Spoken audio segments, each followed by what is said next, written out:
أشهد أن لا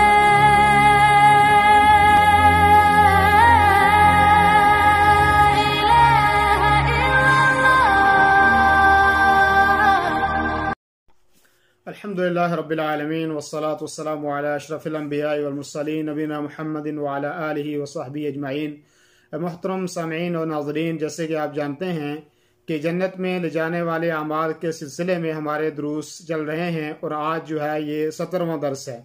آج کا درس اس چیز کے تعلق سے ہے کہ جو آدمی 2 ٹھنڈی کی نمازیں پڑھے گا وہ آدمی جنت کے اندر جائے گا.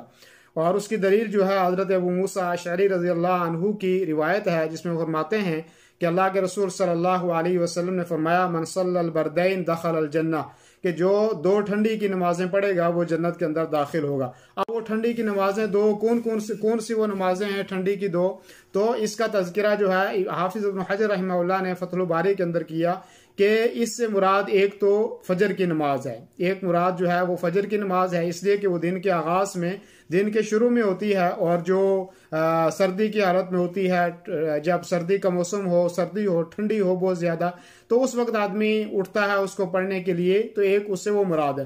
اور دوسری نماز جو مراد ہے وہ عصر کی نماز ہے، کہ عصر کی نماز پڑھنے کے لیے آدمی جب آخری دن کے اندر جاتا ہے تو کبھی ہوائیں چل رہی ہوتی ہیں ٹھنڈی، اور جو انسان کے لیے تکلیف کا باعث ہوتی ہیں، پریشانی کا باعث ہوتی ہیں، اور پھر بھی آدمی جو ہے ان کو ادا کرنے کے لیے جاتا ہے، ان کو پڑھتا ہے. گویا کہ جو جنت میں لے جانے والے اعمال ہیں، جنت میں جو لے جانے والے اسباب ہیں، ان اسباب میں سے ایک سبب یہ ہے کہ جو فجر کی نماز کو جو سردی کے موسم میں جس کا پڑھنا مشکل ہو، دشوار ہو، اس کو پڑھتا ہے تو وہ آدمی جنت کے اندر جائے گا. اور دوسری بات کہ جو آدمی عصر کی نماز کو پڑھے گا اور ٹھنڈی کی حالت میں، پریشانی کی حالت میں، اور اس تکلیف کو دیکھنے کے باوجود اس کو ادا کرے گا، تو وہ آدمی بھی جنت کے اندر داخل ہوگا. اللہ رب العالمین ہمیں فجر کی نماز کی پابندی کرنے کی توفیق عطا فرمائے، اور اس کو وقت کے اوپر پڑھنے کی توفیق عطا فرمائے، اور اسی طریقے سے عصر کی نماز کو پڑھنے کی اور اس کے اوپر محافظ کرنے کی توفیق عطا فرمائے.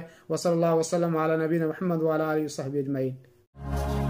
دینی رہنمائی کے لیے ہمارے چینل کو سبسکرائب کر دیجئے اور گھنٹی کے نشان کو دبا دیجئے تاکہ آپ کو مزید قیمتی ویڈیوز ملتی رہیں. جزاک اللہ خیر.